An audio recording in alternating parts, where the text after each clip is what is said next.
Hindi Sara, ko ako ni imuhang amahan. Hinungdom pa ba ka sa kuha kay basin mabulok ko din ni. Wa, intawan ko day. Anak ko, sige ka, ginatrabahoan na namo. Kada adlaw. Di na ko makatulog kay maguna-una ko.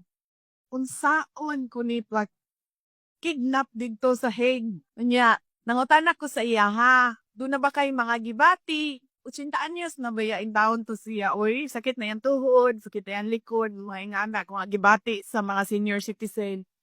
Anak ko, kantong sakit sa imong ulo, kanang imong bikong sa tiil, ko ireklamo na sa doktor na baka gibati.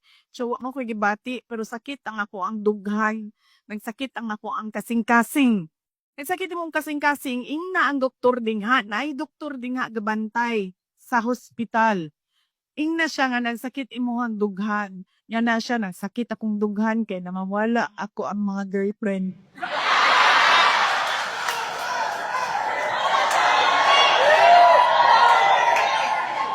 Noon ko sa iya, ko ayaw kaguol. Ayaw kaguol.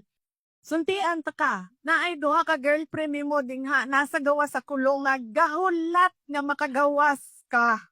Ingko gaaway pagadi sila kung kinsay pwede mo sulod o mabisita nimo. Tinuod ka day? Tuon lagi. Naa dingha. Ipamanlan pa nako. Naaskuan, naskuan. Nyaningon siya. Niapil mo kang mama sa ilak away sa ako aday.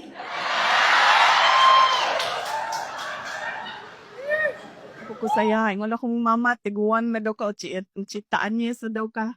Di nga daw siya nimo.